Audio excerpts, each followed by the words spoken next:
Voilà.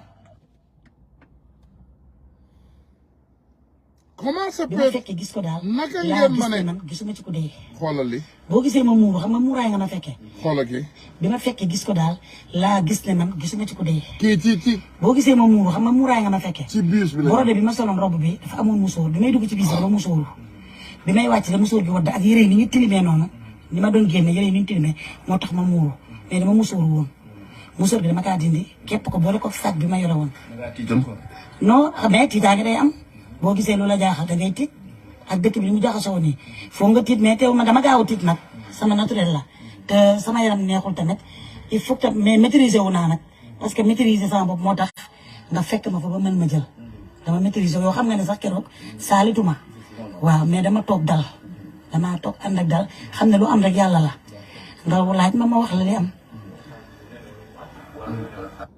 voilà kii ndaw si ba léegi ci seen complot bi nee nañu nit ñee fa dee ndaw si dégg ngeen li mu wax mooy seen attentat terroriste boobu ñu defal seen bopp waxoon naa leen ne am na ay vidéo waxoon naa Antoine Diome leeralal naa ko ne ay élément am wax nañ ñu ne am na vidéo te génnee nañu vidéo yi te yéen ñëpp gis ngeen ne ay tappale la yoo xam ne police moo ko monté de toutes pièces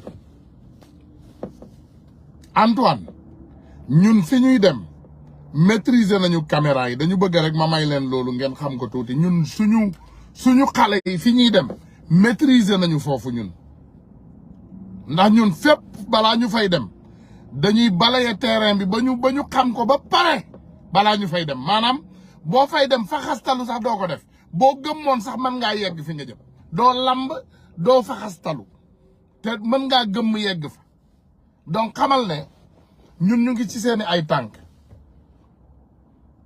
ñu ngi ci seeni ay tànk te incha allahu rabbi xam leen ne comme ni ma leen ko waxee ces jeunes ils sont plus que déterminés ñun ñoo leen gën a déterminés gën leen a pare ëpp leen fit ndax comprendre nga loolu ñun ñoo leen gën a déterminés gën leen a pare te ëpp leen fit ñun ñoo leen gën a déterminés gën leen a pare te ëpp leen fit loolu boo leen ko xamee rek muy seen jàmm Juan Branco mi ma doon wax léegi Mauritanie lañ ko jëlee Mauritanie ce qui est illégal ndax police Mauritanie boobu tamit xam naa ne gouvernement Sénégal bi am na nu mu jëflante ak ñoom dig na leen xaalis bu takku ne leen bu ñëwee ngeen jàpp ko ngeen jox ñu ko xam naa ko ndax man xam naa Macky Sall ni muy doxee moom léppam yaakaar na baadoolo la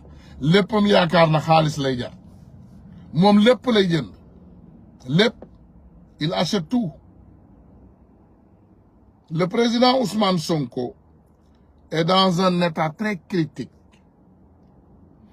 gis naa aussi suñu benn sœur bu def benn vidéo bu am solo saa bu ñu gisee lu am solo lii pour waa bitim réew yéen ñi fi ne mën a yóbbante email dama bëgg ngeen déglu lii vidéo bi am na solo lool dinañ ko def ci page 1 million bi pour yéen ñëpp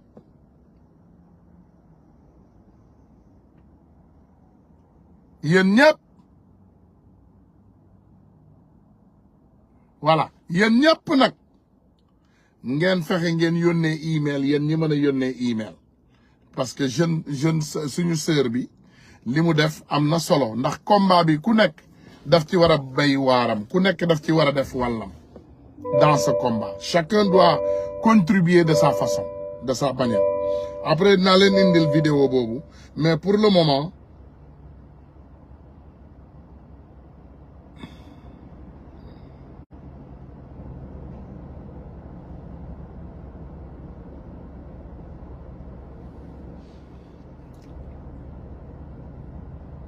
may leen ma ñëw ak vidéo bi ma leen di wax ces bandits là ils sont là et toujours continuer à être des délinquants du ñu ay nit dara ay bandits lañu ay saay-saay ak wëyu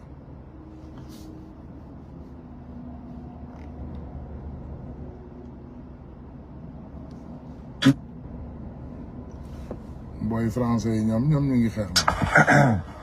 Bon, je vous refais un live pour vous tenir informé. On attendait que ce soit confirmé. Je viens d'avoir une proche de Juan Branco au téléphone. Juan Branco comme waa France la de ñoom fulla ak fayda gilet jaune yi tey dinaa leen wax menace bi ñu def ñoom waaye dañu bëgg ngeen xam ne Macky Sall CEDEAO France moo ko moom la CEDEAO après appartient à la France CEDEAO France moo ko moom dañu bëgg ngeen xam loolu d'abord pour bu nit jóg di yaakaar ne CEDEAO bu ñu dajaloo waaw ay réewu Afrique non non non ça appartient à la France comme ni ma leen ko doon waxee léegi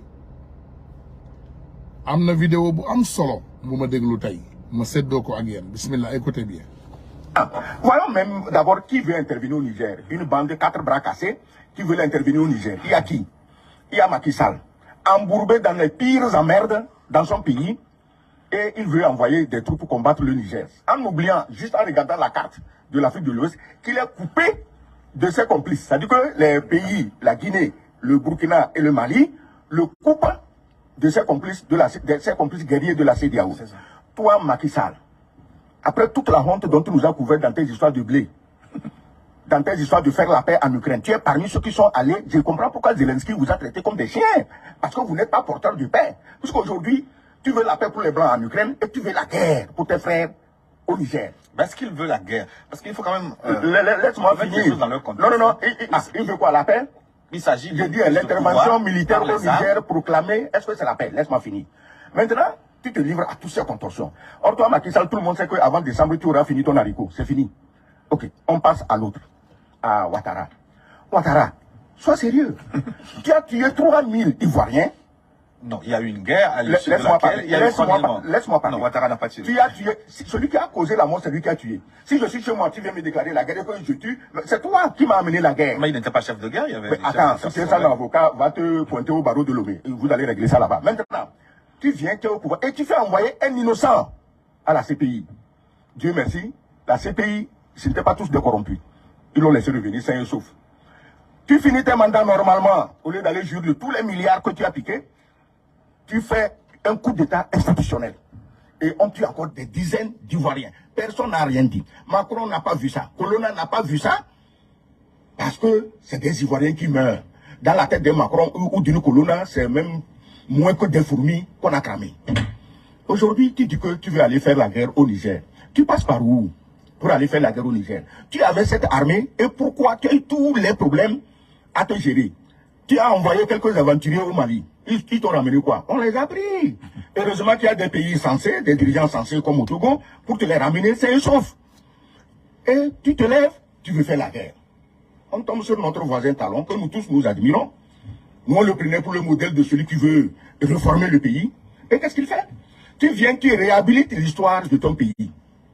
On nous parle de Bioguera avec une statue équestre. On nous parle des Amazones avec une géante statue. On nous parle de Bianzin. Bioguera, il s'est battu contre qui? Contre les Français. Les Amazones se battaient contre qui? Contre les Français. Bianzin s'est battu contre qui? On l'a trimballé du Bénin, du Dahomey, jusqu'à la Martinique. De la Martinique jusqu'en Algérie. Et on l'a laissé mourir à petit feu, à Blida. Tous ces gens se sont battus contre la France. Toi que nous croyons être leur prolongement, on te voit mêlé dans des combines mesquines, méchantes, irréfléchies, que tu veux envoyer des soldats au Niger. Je te mets en garde. Tout soldat béninois qui arrive au Niger, aucun ne reviendra vivant, et le reste de l'armée dans le pays va te balayer. C'est le même sort qui attend le vieux Tinubu. Le vieux Tinubu, on ne va pas parler de lui ici. Quand vous avez fini d'être pompiste à New York, vous revenez et pour je ne sais quelle acrobatie, on s'entend justement, ces gens-là s'entendent pour te donner le pouvoir parce qu'ils savent que tu vas faire leur combine. Tu te lèves. Mais le Sénat nigérien, mais on doit l'applaudir. L'Assemblée nationale nigérienne, on doit l'acclamer. Tu te lèves, toi aussi tu veux faire la guerre au Niger, un pays avec qui tu as 1500 km de frontière avec les mêmes ethnies. Aoussa, comment on appelle ça, Germa, les mêmes ethnies. Il est sûr que les pays, les États du nord du Nigeria vont aller tuer leur frère Aoussa de l'autre côté. Il n'a qu'à faire attention, lui il est du sud. Il est de la région Yoruba. Et qu'est-ce qui se passe? Dès que tu dis ces conneries, c'est le Biafra qui dit, ah, si vous attaquez le Niger, nous on va attaquer ici. La dernière fois ici, j'ai parlé du Biafra. Ah, apparemment, Tinubu n'a rien écouté. Il est dans sa logique.